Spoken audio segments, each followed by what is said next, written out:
Good morning friends.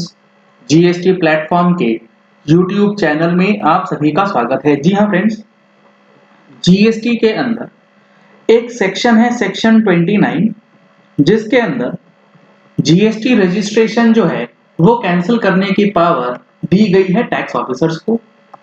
और यहाँ पर काफी सारे केसेस ऐसे देखे गए हैं जिसमें परचेजर का जीएसटी रजिस्ट्रेशन जो है वो कैंसल कर दिया गया है ऑन द ग्राउंड कि सेलर जो है वो फ्रॉडुलेंट तरीके से बिल बना रहा था और सेलर का जीएसटी नंबर जो है वो कैंसल हो चुका है। तो अब जीएसटी नंबर जब सेलर का कैंसल हो गया, इसका मतलब परचेजर जिस भी बंदे ने उस सेलर से माल खरीदा था उसका ऑटोमेटिक कैंसलेशन जो है वो हो जाना चाहिए on the ground of non existent supplier. ऐसे ऑर्डर्स काफी सारे लोगों के पास ऑलरेडी पहुंचा दिए गए हैं। अब यहाँ पे जो ये जजमेंट आया है ये काफी इंपॉर्टेंट है और ये इस चीज को बिल्कुल अगेंस्ट में जाकर के कहते हैं कि नहीं, ऐसा नहीं होता है।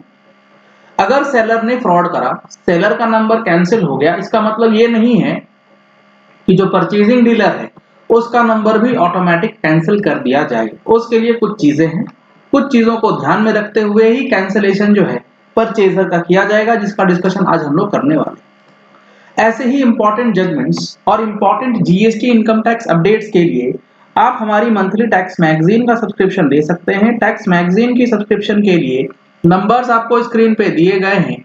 इन नंबर्स पे कॉल करके, व्हाट्सएप करके आप टैक्स मैगजीन का सब्सक्रिप्शन ले सकते हैं।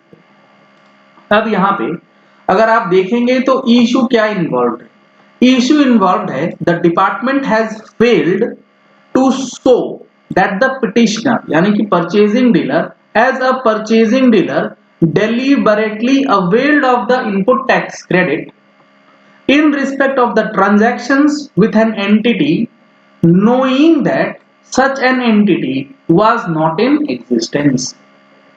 सिंपल सी चीज ये है कि परचेजिंग डीलर ने जानबूझ के इनपुट टैक्स क्रेडिट अवेल कर लिया है ऐसे ट्रांजैक्शंस के रिस्पेक्ट में जो कि ऐसी एंटिटी के साथ हुआ है जो नॉन एग्जिस्टेंस है और परचेजर डीलर को ये पता है।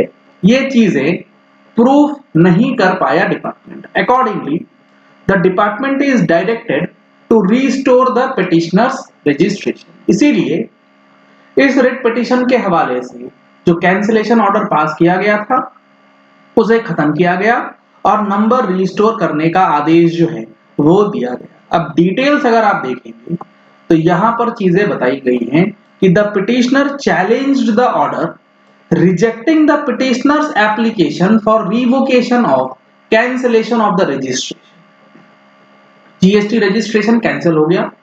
कैंसिलेशन होने के बाद रिवोकेशन का जो राइट है उस राइट को यूज करके पिटिशनर ने रिवोकेशन एप्लीकेशन फाइल किया और वो जो रिवोकेशन एप्लीकेशन था उसे रिजेक्ट कर दिया गया ऑफिसर के द्वारा। जब रिवोकेशन एप्लीकेशन रिजेक्ट हो गया तो पहले जो असेसी था, जो परचेजिंग डीलर था, जो पिटिशनर था, उसने अपील फाइल करी। The petitioner appealed against the said order, जो कि रिजेक्शन का ऑर्डर आया था, which was also rejected। और अपील ने भी जो दलील प्रॉपर ऑफिसर की थी जिसने रिवोकेशन रिजेक्ट किया था on the same ground, appeal भी रिजेक्ट हो गया। इसके बाद रिट फाइल करी गई। द पिटिशनर काउंसिल वहां क्या हुआ, submitted that for the fraud committed by the selling dealer, यानी कि जो वकील साहब थे, जो एडवोकेट साहब थे पिटिशनर की तरफ से, उन्होंने ये दलील रखी अगर सेलिंग डीलर ने कोई फ्रॉड कमिट किया है which resulted in cancellation of a selling dealer, जिसकी वजह से सेलिंग डीलर का जीएसटी रजिस्ट्रेशन कैंसिल हुआ, there cannot be an automatic cancellation of registration of the purchasing dealer। उसकी वजह से आप ये नहीं कह सकते कि परचेजिंग डीलर का जीएसटी रजिस्ट्रेशन जो है वो ऑटोमेटिक कैंसिलेशन हो जाएगा under rule 21 of CGST rules. ऐसा कोई भी नियम नहीं है।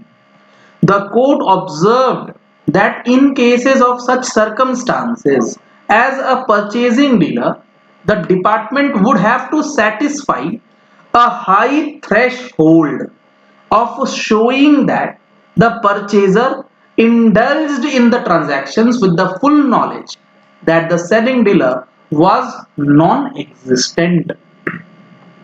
कोर्ट ने ये कहा है कि डिपार्टमेंट प्रॉपर ऑफिसर्स को ये थ्रेशहोल्ड तय करना होगा जिसके पैमाने पे ये चीजें चेक करनी होंगी कि परचेजिंग डीलर ने जानते बूझते हुए भी जानबूझ के पूरे होशो हवास में पूरी जानकारी लेने के बाद ऐसे सेलिंग डीलर से माल खरीदा जो कि नॉन एग्जिस्टेंट था।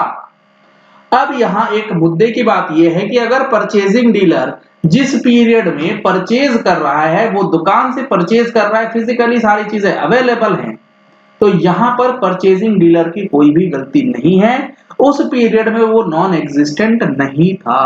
तो इस चीज को लेकर के कोर्ट ने बिल्कुल क्लियरली कहा है कि ऐसे केसेस में नंबर कैंसिल नहीं होंगे। The department would have to show that somehow the purchasing dealer and the selling dealer acted in connivance of the defrauder. Department को यह बताना होगा कि परचेजर और सेलर ने मिली भगत करके चूना लगाया है विभाग को, यानी कि रेवेन्यू को नुकसान पहुंचाने का एक षड्यंत्र जो है वो रचा गया है, ये दिखलाना पड़ेगा डिपार्टमेंट को, ऐसे कह देने से नहीं होगा। इसी वजह से this threshold has not been made in the present case, और ये threshold जो है इस केस में नजर नहीं आ रहा।